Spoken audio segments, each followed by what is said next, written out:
What's going on, everybody? Welcome to Dissect That Film, where we dissect your favorite films, film franchises, and TV. Today is a special day because we are finally finishing a trilogy that we started all the way back in, August, September, when we did Bad Boys 1 and 2. We're finishing it up with Bad Boys for Life today, and joining me once again to finish it off is my brother from the same mother, Adam Parker. I'm back. You're back. Oh, it's good to have you back. So, Bad Boys for Life. I don't think I've watched this movie since I watched it when we were supposed to do it back in September. Yeah, it's been a while. But I have my notes, so and I kind of have a recollection of this movie, so I feel we'll be okay. But what are your thoughts on this movie? It's exactly what I thought it was going to be. It's entertaining, and it's just another Bad Boys movie, which I love the Bad Boys movies, but I don't know how to put it. I love it, but I don't think it's for everyone, because it's just one of those fast action, things explode, comedy kind of intertwined, but it's something I grew up on, so I love it. But definitely feels like a Bad Boys movie, that's for sure. Just they're a lot older. They're right. Not young bucks anymore. Yeah, I mean, I had a lot of fun with this movie. It definitely had a slightly different feel to it compared to the first two. The first two were kind of just in your face, especially Bad Boys 2. Bad Boys 2 was just explosions and craziness going on. And it felt like a Michael Bay movie. This wasn't Michael Bay. Michael Bay had nothing to do with this movie other than he did a cameo in one of the scenes, which we'll talk about when we get to it. But this had a different feel to it. You still had your explosions, you still had your craziness, but I liked the tone that they were going for. I think this is the most serious they've really gotten to with the Bad Boys movies, where there was some parts where you're like, oh shit, that's like emotional to a degree. Where like the other ones, you had those moments slightly, but it wasn't as much. It was just more like explosions, jokes. Which you get that in this, but it just felt different. I had a lot of fun. This was actually the last movie that we saw together before COVID started. This came out in January of 2020, and COVID, made its grand appearance and invasion in March of 2020. It was officially released January 17, 2020. It runs at 2 hours exactly. Look at that. It was budgeted at $90 million. It made $426.5 million. So I'd say it was pretty successful. People miss the Bad Boys franchise. And we're getting a fourth one at some point. Don't know what it's going to be called. I don't know who's involved in it, but I mean, of course, I hope Will Smith and Martin Lawrence are. But yeah, I'm excited to see what they're going to do next in this franchise, especially since these guys aren't getting any younger. Both these guys are in their early to mid 50s, and you could definitely tell slightly in this movie. They're which I thought was funny that they talked about their age and how they were trying to do things they were doing at a younger, in their younger years. They were just, it's like everything hurts more, which is true. That's how life works.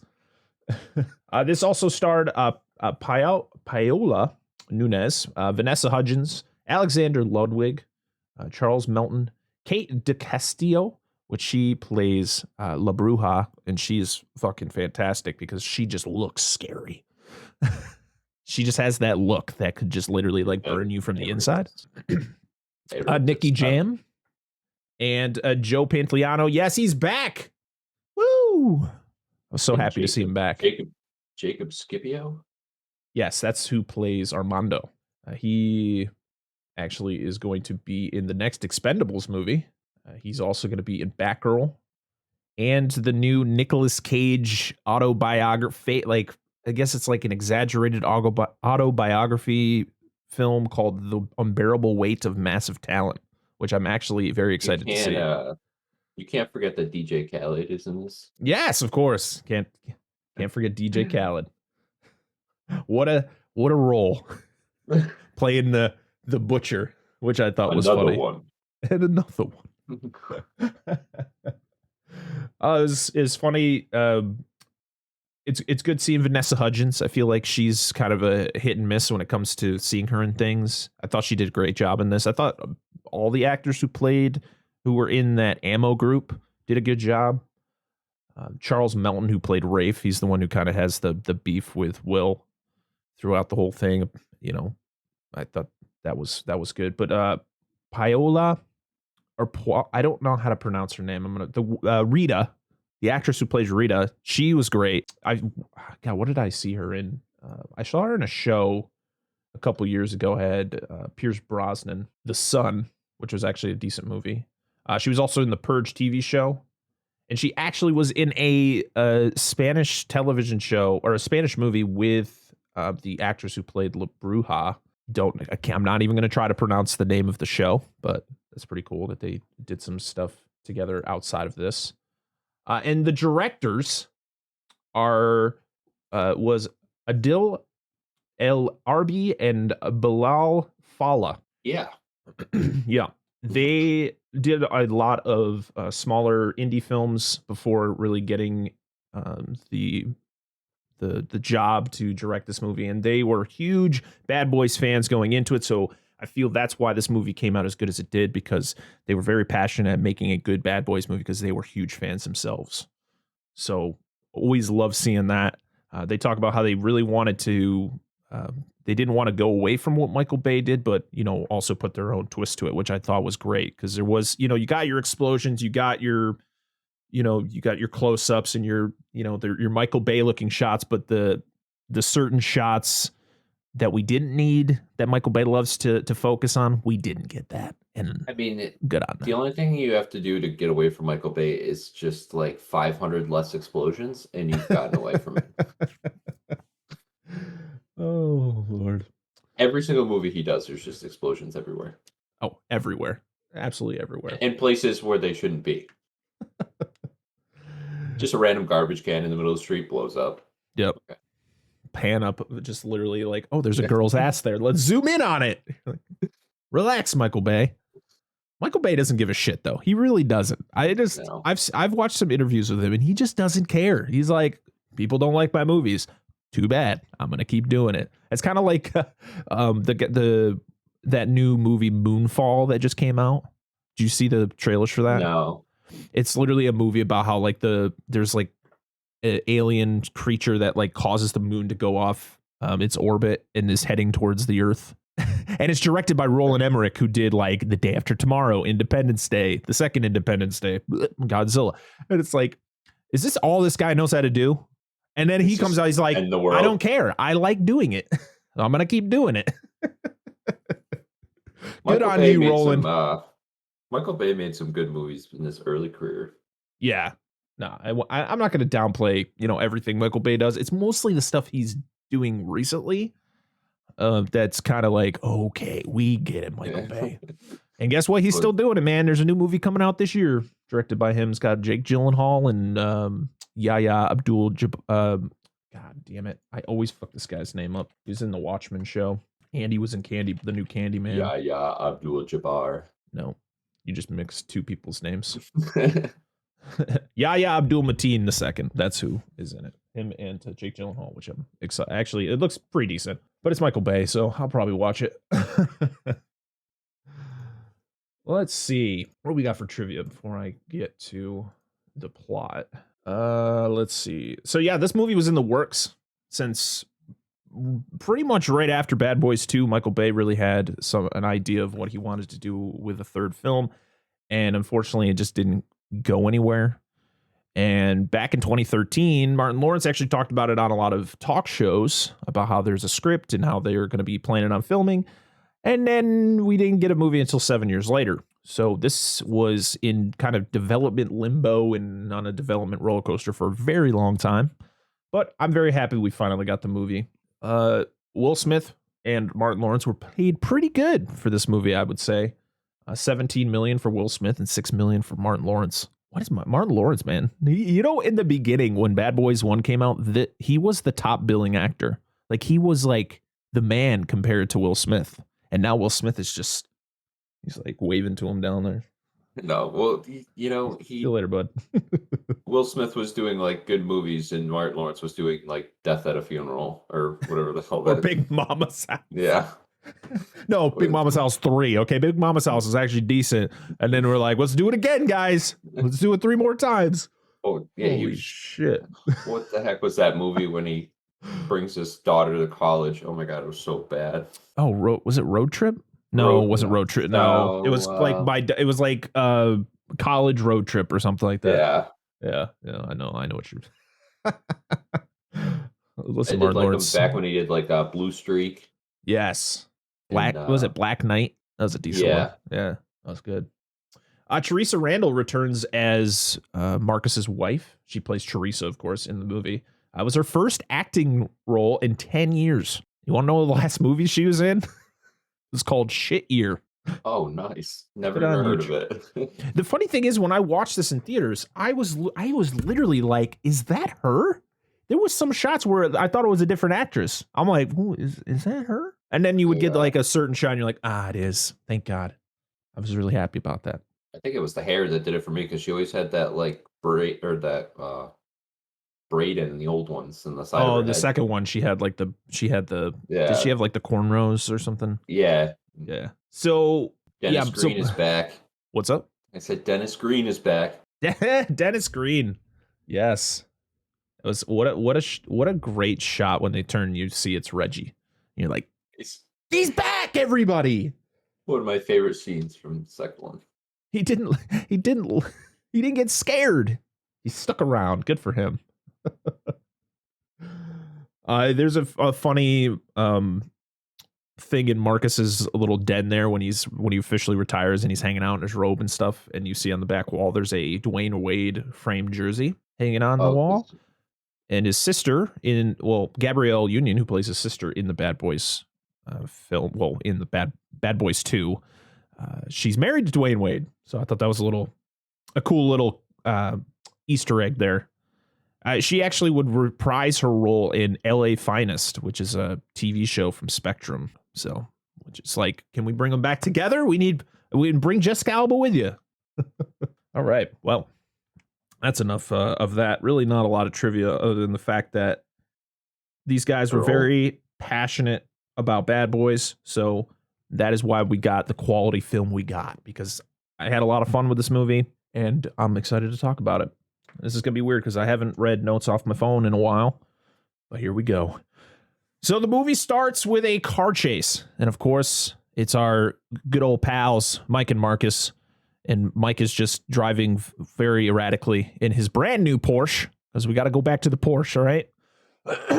God, there's something in my throat. So yeah, he's driving a beautiful blue Porsche down the streets of Miami. He's even driving on the beach. I don't know how a Porsche is driving that nicely on a sandy beach, but it's happening. It would be 6 feet under. Yeah.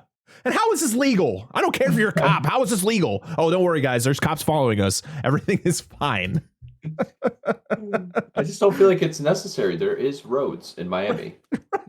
You really just could be like, we need a police escort to get him there. No, let's drive on the beach. Like, I guess for a scenic route, I don't know. I don't know. That's crazy. They arrive at the hospital. I love when they park on the street. And of course, like, Mike, why are you parking next to a fire hydrant? And then you get mad at Marcus for hitting the fire hydrant because he opens the door, he hits the fire. He's like, "Oh, my bad, man." He's like, "You're gonna pay for that." I'm just like, why'd you park there? I think he should just stop letting him in the car first off. We always get this, where Marcus does something dumb in Mike's car. In the original, it was he was eating French fries and he drops fries in between the seats. In the second one, he shoots up his entire that's the worst one. Passenger side of his Ferrari. And then we get this one. Yeah, this one is, look, he's like, it's just an easy buff. Oh, boy. So, yeah, they go to the hospital. They go up in C, and it's Megan. His daughter had a baby, and guess who the dad is? Our good old pal, Reggie. I love the shot because it's the same shot you get when they answer the door, where it's the back of, it's mostly the back of Reggie's head, and you see them, and then it pans around to show you Reggie's face. And you're like, he's back. And it's the same guy. Very excited about that one. And we get the old theme music. Oh my God. I heard this music again. I was like, bravo. Yes. And it was actually it was not the original composer. It was actually composed by Lauren Belfay. He just took the original music and kind of put his own little twist to it. And I loved it. It's one of my favorite like theme music, like opening themes in an action movie. It just resonates with me so much. I love it. It's just so intense. Right. As much as I love Bad Boys 2, I thought the music was kind of lacking, where that was the thing about Bad Boys 1 was that just amazing. Come on, you didn't like Shake Your Tail Feather? It was fine. It wasn't awful, but it's not as good as this. All right, we go down. We're in Mexico, and we're in a women's prison, and we have Isabel Aretas. Yes, and she is just standing there. You know, she looks like she doesn't feel well, so the guard comes up to her, and she's saying things to her. And then this guard gets shanked about 755 times. Okay, we get it. You think you're being generous. That woman was shanked a lot. Yeah. It's hilarious because it's like, does she take that guard's clothes? The one they just shanked 750 times, so it's just got 750 fucking stab. But I guess she plays dead, so I guess it makes sense. So this woman, she changes clothes, she gets taken out in an ambulance as the guards find the body in the washing machine. I love that with the other guard, the guard walks in, you can hear the thumping around in the washing machine. He opens up and it's just the dead guard's body. The woman's being brought in this ambulance. She is, being treated because they think she is going to die. And she comes alive and just stabs the shit out of both of the EMTs that are in the ambulance. She fucks them up. And then a car pulls up in front of it and just takes out the two guys driving. And we find out it's the woman that was standing there, the sickly looking woman, and she is saved by a young man who turns out to be her son. We find out that his father had died and he was going to hunt the people that hurt him, with Mike dying last. Like, oh my God. We go to this bar, which is, I think, the first time we ever see this bar in the entire series. But yeah, we are in this bar a couple times in this movie. And we find out Marcus is retiring. And you're like, I'm old. Marcus is retiring? He's just been retiring for the last two movies. Yeah. I love how he just accepts. He's like, dude, I can't do this shit anymore. I'm old. I can't move. I can't do that. I was like, yeah, you kind of look like you can't do most of those things anymore, Marcus. Like IRL. Yep. We get, everybody's there. We see the captain's there, which always it's just such a great thing to see, because I love, what the hell is his name? Captain, blanking. Captain Howard. Jesus. We haven't talked about Bad Boys in a while. I'm blanking on names. Joel Pantaleone. Yeah, and then we find his name. Yes, Joe Pantaleone. That's not how you say his name, but Pantaleano? Pantaleano? I think that's how you say it. He was in the Goonies, which I think people forget. Was he? He was one of the bad guys. He was like the son of the leader. I don't remember the names. Gumbo. Let's go. Gumbo. I don't remember their names either. I just remember the "Hey, you guys." Yeah. So yeah, we meet Rita. She goes up and congratulates Marcus, and we find out that Rita and Mike had a relationship, and Mike just said, "Nah, I'm not really in the mood." And he's like, "What the fuck is wrong with you? See her? What is wrong with you, man? You're like, you're not a young buck anymore, man. You got to settle down. You got to, live your life in a different way." He's like, "I like the way I live my life." And he talks about how he dyes his facial hair. And we get a nice little visual of that later on. We are down at the dock. We then go back to that guy who saved the woman from the prison. He is down at the docks. He's making a deal with a group of people. It all goes awry, and he just fucks up everyone at this dock. He just completely obliterates everybody. I don't think they got a single hit on this man. And he takes control of the underground. So and if I remember correctly, he doesn't even shoot any of them. He just stabs the shit out of them. Yep. He just destroys them. He recruits Zuelo to be kind of his like right-hand man.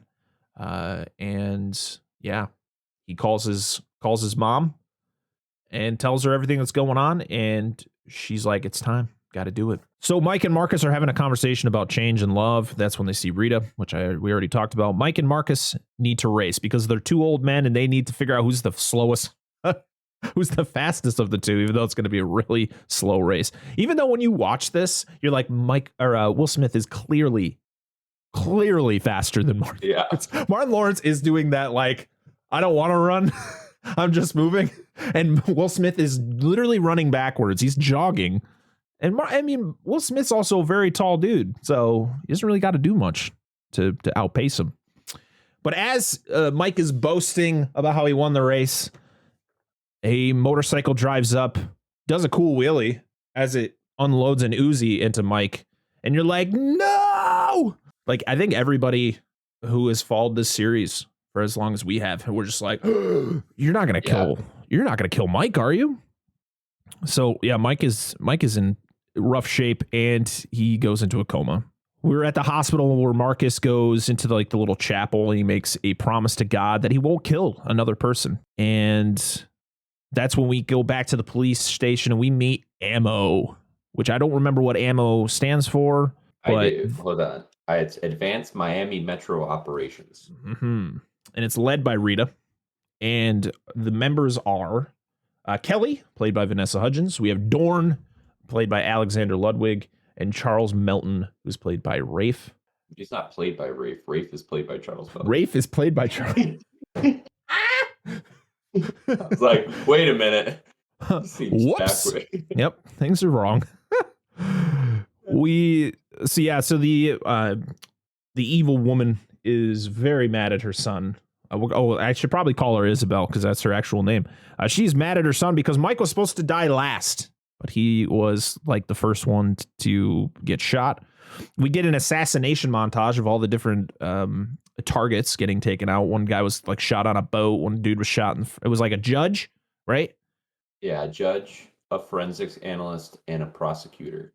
Right. And we get all those deaths.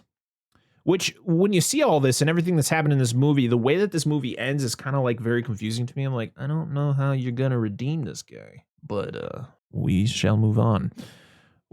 This is where we get Marcus buying the dye kit to dye Mike's mustache and goatee. Just great. We think Mike is dead because we literally pan to a moment where it's Marcus and Teresa and they're crying. And they're in like nice outfits, and you're like, oh no, did Mike die? Is this like a funeral scene? But no, it's just Megan and Reggie's wedding. Woo! Everybody's happy.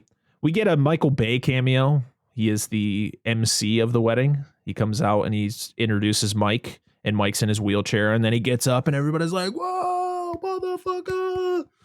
Will Smith's standing up again. Mike is hard bent on finding the person who shot him, and Captain Howard's like, just drop it, dude. We're going to find it. We got people on it. Just chill. And he's like, dude, I don't chill. I'm Mike Lowry. All right. I do things my way. And he's like, dude, relax.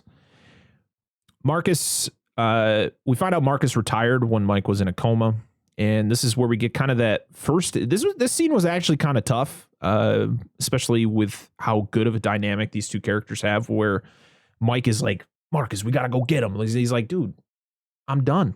I'm not doing it. I don't care. Like, I watched you almost die. I took care of you. I did all this stuff. And you're just going to go out there and try to, and risk your life once again. Like, just drop it, dude. And, Mike gets emotional because it's always that mantra, we ride together, we die together, bad boys for life. But Marcus is like, no, man, I'm done. So Mike is on his own. We get Isabel. I don't know why I have that one. We find out that her husband was a massive cartel member, or was he a cartel leader? I don't remember. I don't remember either. So he died. Hold on, I might. Yeah, I don't know. Yeah, because I think so. Mike and all of these guys that they killed were involved in the arrest and then the eventual death of her husband. Yes. Who was Benito. Yeah.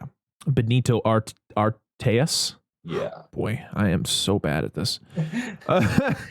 So the assassin uploads the video of Mike getting shot. Rhea visits Mike and tries to persuade him to let Ammo take care of the case. And then again, you get a little bit of that prior, connection between the two, and you're like, man, Mike, you such an idiot, dude. Do you not see her? And she's smart as fuck. She's probably smarter than you. Yeah.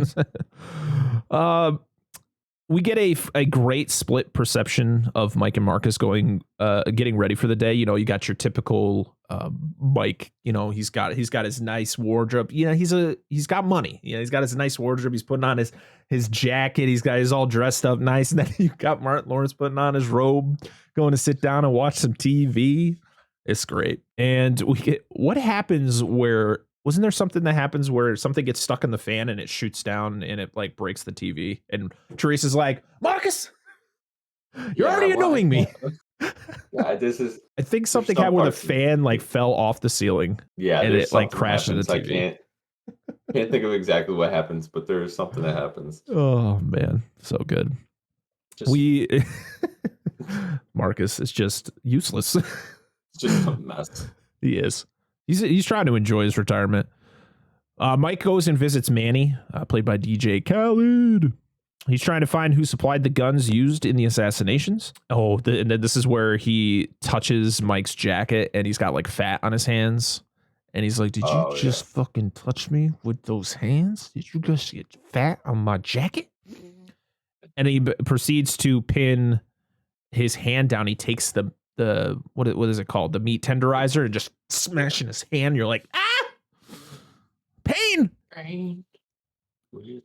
And so he goes back so Mike leaves. He goes back to Captain Howard, and Rita's there as well. And he's telling him about the information that Manny. What did Manny tell him?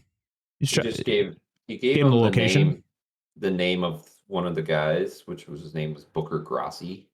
Yes. And that guy would have the info of the guy that shot him. So Mike is going to consult with Ammo, and Mike meets the Ammo gang, and that's, everybody, you have Kelly, who's very like, she's a big fan. Dorn, who is kind of like, he's the big muscle, but he's the tech guy. Like he actually doesn't do anything in the field other than, surveillance and stuff. And then Rafe, who's just the jokester. He tries to, he's got all the different jokes in this where he says something to Mike, and then Mike comes back. He's like, yeah, it's not what your mom said. Yeah. He calls him like daddy or something, right? He calls him like an old man name. Yeah. Wait, I thought he has beef with Charles Melton, played by Rafe. Oh, damn it. Oh, man. There's always that one guy, and I'm talking about Rafe. Played by Charles Melton. That's going to be the joke for the rest of this episode. Hold on to your butts, people.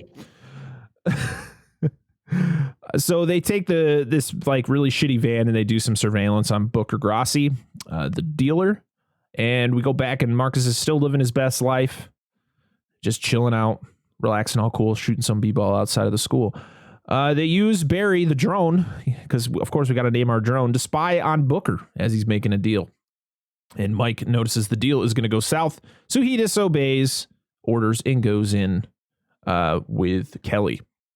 I was like, I put VH in my notes. I'm like, did he go in there with Van Halen? Bro! We're about to get some eruption as he goes in there. We get a shootout. Which ensues, and we get a slow-mo Mike shot as he slides. I love how he slides across on the creeper that goes under the car and get some shots in.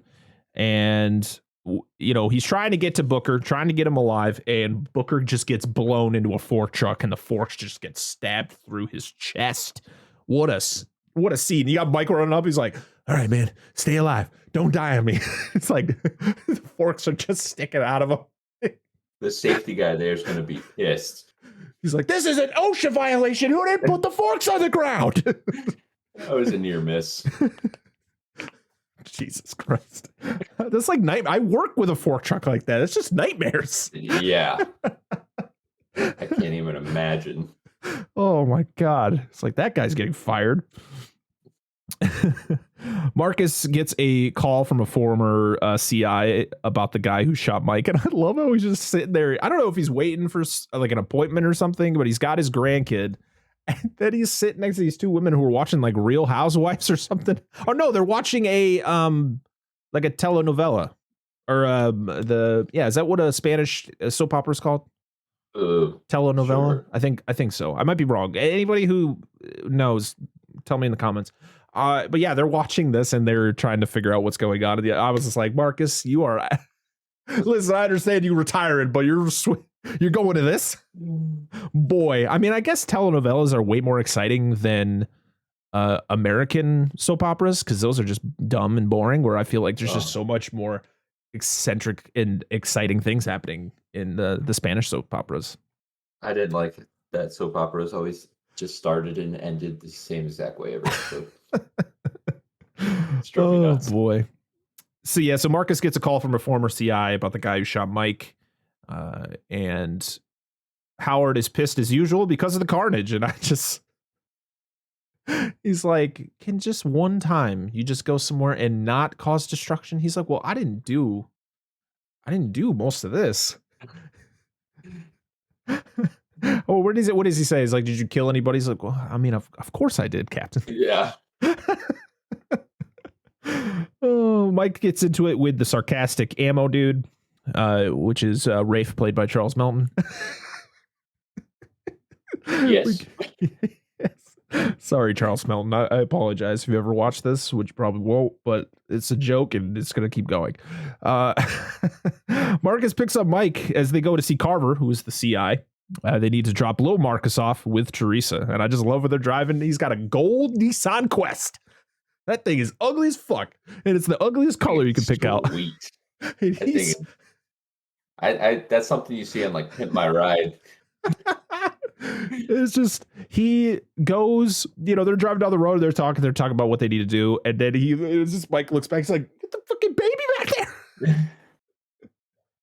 And I love how he swears and he's just like, I'm sorry, little Marcus. Oh. They drop, Mike brings little Marcus into the spa because Teresa's enjoying a spa day. And I love it where he just kind of like sneaks in and drops. He's like, Mike! And then Marcus, he gets back to the car and Marcus goes, did she look mad? He's like, no, it was fine. Everything was great. Everything went fine. They mention that we have a quick mention about how Mike and Sid broke up, which kind of, I guess you have to get that in order to, because there's people who question is like, what? Where's Sid at? Why isn't Sid in this movie? She went off and did a show. She might be back in the fourth one. I hope so. Carver gets thrown. So we get to the location. They get out of the car. They go, and then a body just lands on top of the van. And you find out it's Carver. And Mike goes up to confront the person who did it. And Marcus is just absolutely useless in this whole situation. And he's just like, it happens. He's like, oh no, she's gonna know. She's gonna know. And then she calls. He's like, she knew. She always knows. Oh, so Mike and the biker boy get into an epic fight with some cool parkour involved. Mike still got some moves. He's still got he's moving pretty good for a dude who just came out of a coma not too long ago. He's limber. But after everything is all said and done and the biker escapes, Mike is on the street now, and we get our rise up epic shot that we get in every Bad Boys movie, where it's just them it's like that slow pan around them. He during that fight, this is where he does find out that it's Armando. Yes, because he rips the helmet off, right? Or the face thing off. Mask, or whatever the hell it was. Yep. So yeah, we get that cool shot, which is one of my favorite shots. I like that they stay consistent in the movies. And we go out, and Mike is hanging out with Howard at his granddaughter's basketball game, and Howard tells him a story about a Buddhist and a horse. And I listened to the story. I was like, I guess I get it. But I love how he's just yelling at the basketball game. I just love that his whole demeanor since the first one just really doesn't change. No. He's still the like same. That really caring, but like hothead. Yeah. Really caring hothead is the best way to describe. Yeah, 100%. So yeah, they're going. They talk about how they're going to have dinner together. And they're going to talk more about stuff. And motherfucker, you shot Howard. You killed Howard. Bro, this was the most emotional scene of the entire movie, probably the entire franchise. You took out my favorite character. All right. Fucking damn it. But I guess that was the point. I really hated Armando. Yeah, how do you get back? Like, how do I feel like this guy's got any redemption to him? You killed one of the best characters in this franchise. What are we going to do in the fourth one? There's not going to be that Captain Howard again. Ah, man. So the death of the captain gives Marcus the motivation to help Mike get this motherfucker. And damn, Mike has got some sweet ass apartments, man. Like his apartment in the first one was sweet. This one's probably the coolest one. It's got a huge ass balcony with a pool with some cool LED lights in it. I'm just a simple bitch. That was cool. Yeah, no, that was I was jealous, even though it's not his actual place, because his actual house is probably way better, but but that's where you get the Marcus goes to his apartment and we ride together, we die together, bad boys for life, which is their whole mantra throughout this entire franchise. There's no turning back after Howard dies. Nope. This is it. We gotta do it. So Mike and Marcus go visit a coked up accountant, and Marcus just wants to talk. I just love. He's like, "Can we just go in there? We're just gonna talk to him. We don't want any violence. We're just gonna try to have a conversation." And he's like, all right, you do your thing. And so Marcus is like, "Excuse me, sir. I just want to talk to you about this." And he's just like, the dude's all fucking coked out. He's like, and then he just fucking punches him in the face. The funniest thing about this guy is his actual name is Happy Anderson. It is. He looks like a one scary motherfucker. But so Marcus gets punched in the face, and as he's on the ground, that's when Mike just bends down. And he's just like, "So how's this going? Everything good here?" And he gets up and tries to do it again, and the dude just picks him up and just tosses him around the room. He's like, all right, Mike just like, okay, it's my turn to fucking do this. So he threatens the dude. I think he shoots him in the leg, right? It tases him. Or tases him, yeah. And he's like a fucking monster. I'm surprised it even worked, to be honest. So Mike is about to fight the guy, and that's when ammo comes in, surrounds him, and they get him. So what is the connection between all the shootings? In order to find that out, they're going to go clubbing with Zuelo. So they have to figure out what club he's going to be at. They find that it's his birthday, so he's going to be at a certain club. And so we are now going to the club. Mike and Marcus, of course, Mike being all like big and tough, he thinks he's going to get in super easy, and he doesn't. One of the girls at the door that doesn't allow him in initially is Martin Lawrence's daughter. His real life daughter, which I thought was pretty cool. That.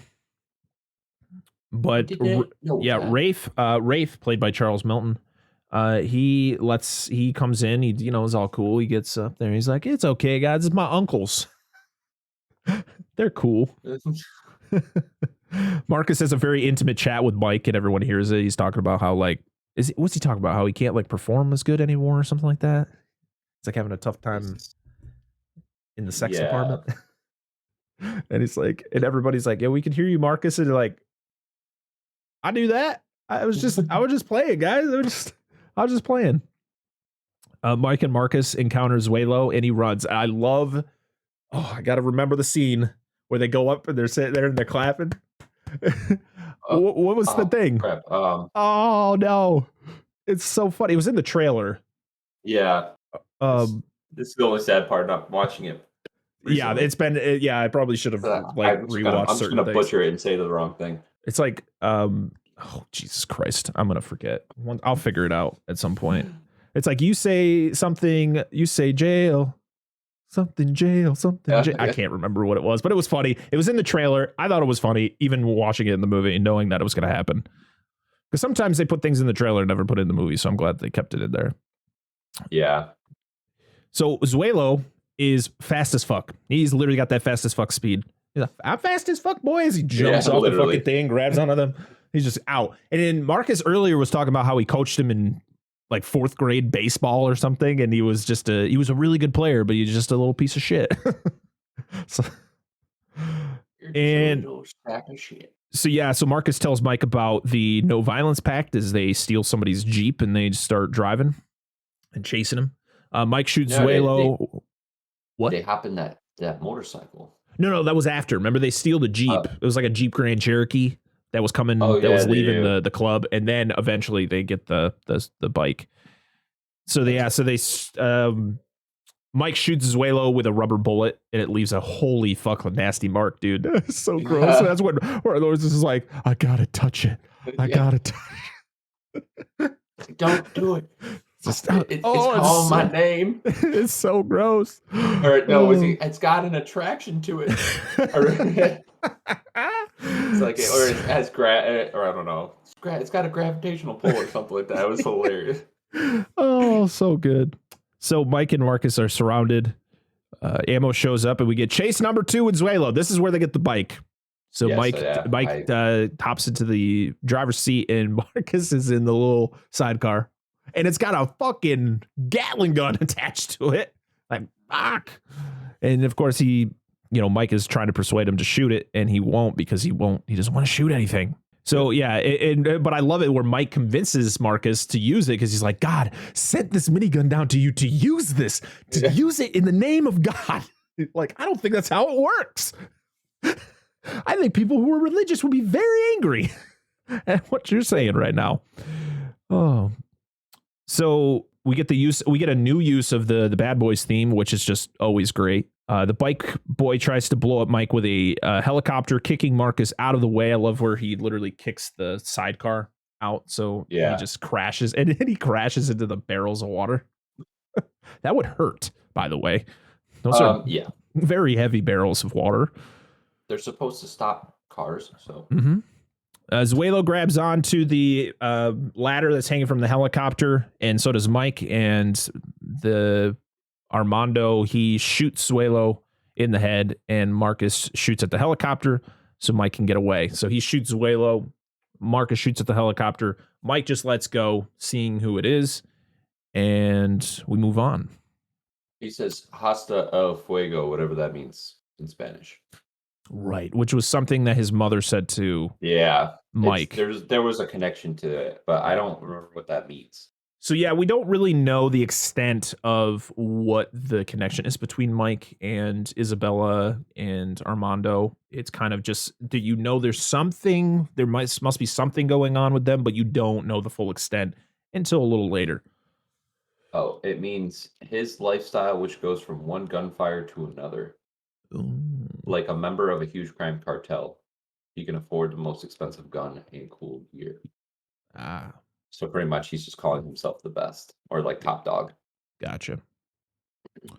We get back to Ammo, and Rita is getting ripped from her higher ups about the chaos and the carnage that occurred, and pretty much they're shutting Ammo down. You're useless.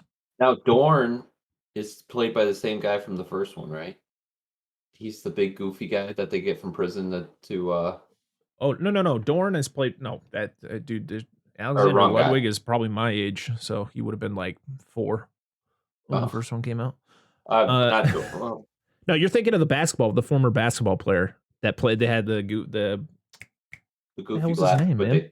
they take him from prison. Yeah, and he's like 7.5 feet tall. Yeah. No, I know what you're talking about. No, for one, he's black. This Dorn's white. Yeah, I just yeah. Damn it. Anyways. Yeah. Mike has the tech guy Zorn crack into Zuelo's phone, and we even get a backstory of why Zorn doesn't fight, and it's because he was a bouncer at a club, and he killed a guy, right? Like not on purpose. Like some dude was being an issue, and he took care of it, but unfortunately he went a little bit too far and killed the guy. So he swears not to fight, And then Mike finds out who's behind it all. And that's when we get the emotional scene in the parking garage between Mike and Marcus, where Mike believes that Armando is his son, as Mike tells Marcus about his time with the Arteas cartel before he partnered up with Marcus. I'm trying to figure this out. All right. How old was Mike in the first Bad Boys, and how long were they partners before we see them for the first time in Bad Boys? Because, like, I'm trying to figure out this timeline, and it doesn't make any sense. He says 24 years ago is when he got out. But we get Bad Boys 1 takes place 25 years, or Bad Boys came out 25 years before Bad Boys for Life. But I don't know the way the timeline works. I don't know. It just kind of confused me, the whole thing, trying to figure it out. And, like, Mike has got to only be in his early 20s in Bad Boys. Because I think Will Smith in real life was 25? No, 27? I don't know. So I couldn't tell you. The fucking... Oh, I got a update on that hostile flick on how it incorporates. So that's the phrase they came up with, but it actually was supposed to mean together until the flames burn out, because she was heavily into witchery, which gave her the nickname La Bruja. Mm-hmm. So they messed up, I guess. I guess so. So we find out that Mike was undercover. He was a driver for Isabel, and he fell in love with her, which never fuck where you work. Her name is La Bruja, or the witch in Spanish. Mike needs to go end this. So he's going to go confront her and Armando, get everything all squared away, and move on. Marcus secretly joins Mike on his journey to Mexico City, because that's where they got to go. We get the Miami sign flyover number 3. We got to get that one too. Woo-hoo. It's not even in just Bad Boys movies. We're just like Michael Bay. If he sets a movie in Miami, you're getting that Miami sign plane flyover it's good shot. To know they have billboards, but no streets. Drive on the sand with a Porsche. He's worrying about Marcus hitting a freaking fire hydrant. Yeah, it's like, man, you imagine the damage the sand caused on your car? Oh my god, the amount of scratches and stuff. Oh my god, just peppering your car. So Marcus has another inspirational talk with Mike. They talk just pretty much how, we do this all, we're doing this together, man. Even if it is your son. And then I love where he's giving him shit. He's like, you fucked a witch?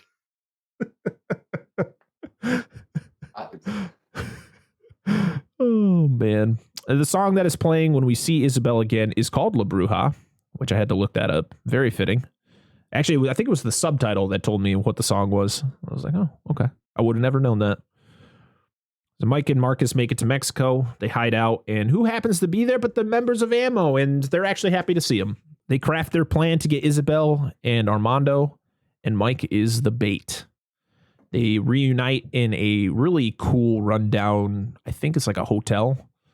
It's really cool looking. I love this old architecture. Marcus is captured as they're trying to... So, like, Mike and Isabel reunite. They have their conversations. Marcus and the others are trying to, flank them. And Marcus gets captured. Ammo makes an explosive entrance. And we get epic shootouts everywhere. And... God damn it, Marcus, wear your fucking glasses.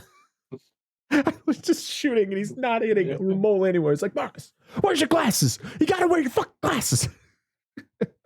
It's always Marcus. It's literally a mess. His character is just a mess. Oh my God. It's so funny. Dorn, they tell him he needs to get in the fight because he's always refused to do any fighting, but they're like, you got to get in this. And he does. And boy, does he kick some ass. He just tosses dudes everywhere. The camera work throughout the scene was actually pretty good. It wasn't super fast. It kind of like trailed certain people, but it always kept you engaged on what was going on. It wasn't like, here's a person, here's a person, here's a person, here's a person. Resident fucking evil. And when they're super fast like that, you don't even know who they're fighting anymore. Yeah. Like you just see blurs of faces. You're like, okay, I don't know who that was, but they're getting their ass beat, I think. He's shooting a gun. He's shooting a gun. He's shooting a gun. Who's fucking fighting anymore? So like the whole entire time my head's just doing this. Right. I just love how it kind of like pans out a little bit. It kind of goes around so you can see the entire environment where this fight is taking place instead of, the quick cuts. Paul W.S. Anderson, you son of a bitch. Doran tackles a column. I was like, damn, bro. Don't normally tackle those because they win. He did it. Well, it was already weak, so I guess I gave it a little bit of an advantage. It doesn't matter. No, Kelly. Yeah, it's just a shattered shoulder. Oh, he's out. Yeah. What happened? I tried to tackle that pillar. I don't know why. It just it looked weak. So he does it because Kelly gets shot, and it's the only way to get rid of the people that were on the balcony above. So I like that. Marcus, there's a helicopter outside. Marcus shoots the pilot, and the chopper, everybody. The chopper then crashes through the skylight and causes an even bigger destruction of this building that's already in shambles. And lights it on fire. Mike and Armando get into it as Isabel slices Marcus up, and Marcus then knocks her the fuck out. Bye. Bye. Go to sleep. We get Mike is pretty much like he's got Armando in a chokehold, right? Yeah. And he's like squeezing, and Armando's like fighting it off, and then Mike decides he's not going to kill him. And Mike tells him that he is his son. Tells Armando that. He didn't tell himself that. That would be weird. He tells Armando, "You're my son." And Armando's all confused, and he's like, "Mom, why won't you tell me? What the hell? I could have had a dad." Mike lets him beat the shit out of him as he tries to persuade him on who he is. I love that. I love those scenes where it's like the dude, like this dude's just emotionally beating the shit out of the dude, and the other guy's just like, "Dude, I'm not swinging. Like, do what you got to do." But I'm not. This is just how it's got to be. Isabel accidentally shoots Armando, and Rita sends Isabel to a fiery end. Well, she's trying to shoot Mike, and Armando steps in front of him. Right. Or steps in front of him. Yeah. And of course, you have this fiery inferno below. And I wonder who started that. Not Marcus. And Rita comes in and sends Isabel to her fiery end. And I thought it was a good death for her because the fact that her nickname is La Bruja, the witch, and, witches infamously being burned at the stake. But, I thought it was cool. And then, of course, the saying that her and Mike have to each other kind of fits this whole thing. So good death. Marcus almost falls, and Mike and Armando save him, and they escape the fiery building. We then jump to someplace. I don't know where this is, but Rita is now the new captain. So at least we're going to get her again, hopefully, in the next Bad Boys as the captain. Mike and Marcus have another talk, and Marcus decides, I'm coming back, man. I can't do this retirement crap. We're going to do this. And yeah, and Mike buys Marcus and Teresa some spa days for quality time. This is where they sing Bad Boys. Bad Boy. Oh, we didn't talk about the first time they tried to do it, where the ammo people are trying to do it, and Mike and Marcus are like, no. Never do that again. You're not even doing it right. So they do the song one more time. And Marcus still doesn't know the words. Nope.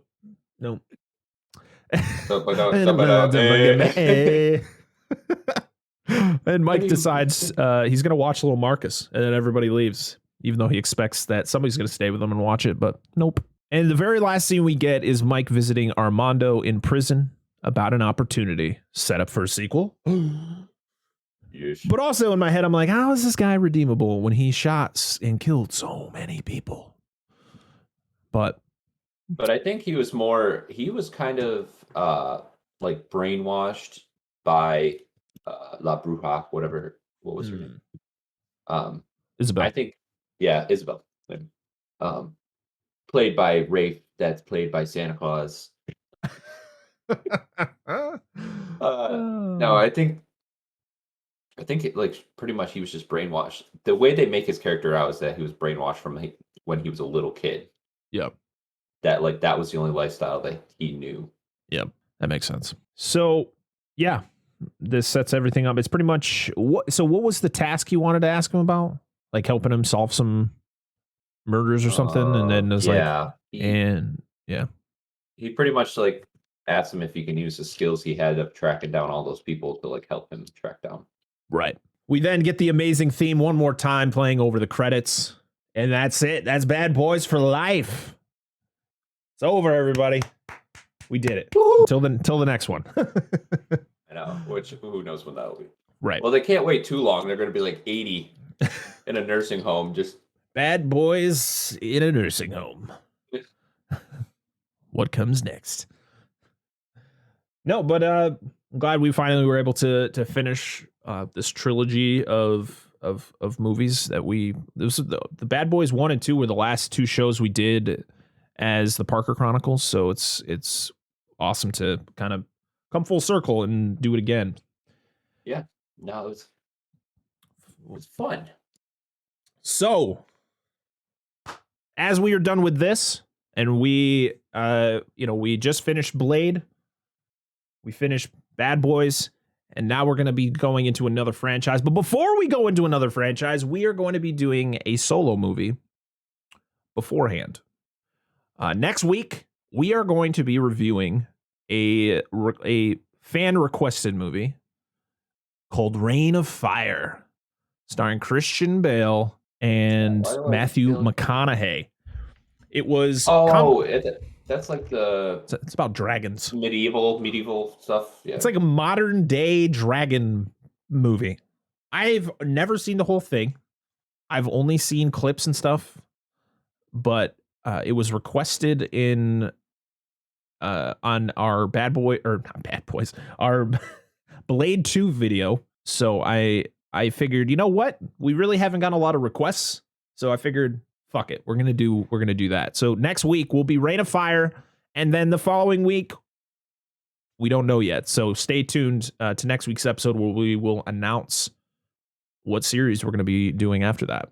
So make sure to like, comment, and subscribe to the YouTube channel. Make sure to leave your comments down below on anything we might have missed, anything that we might have gotten wrong. That I don't know any Spanish, so if I know I fucked up some Spanish words. So make sure to roast me in the comments.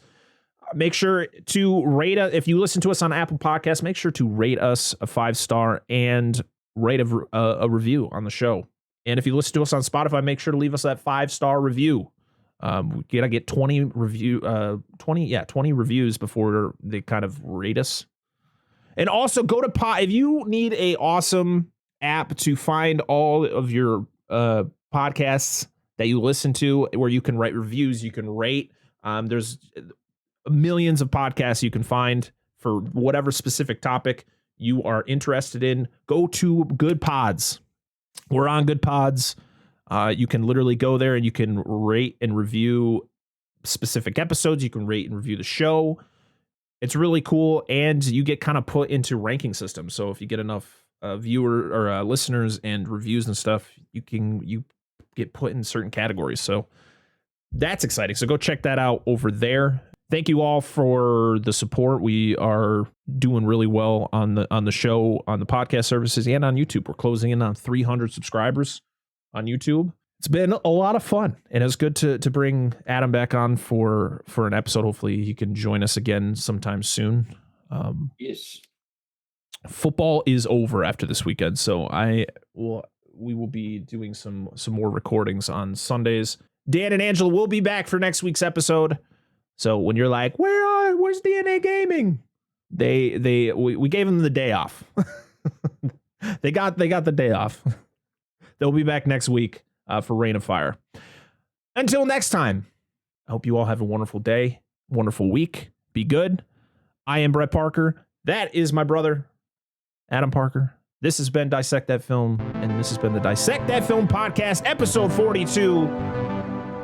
Bye. Bye.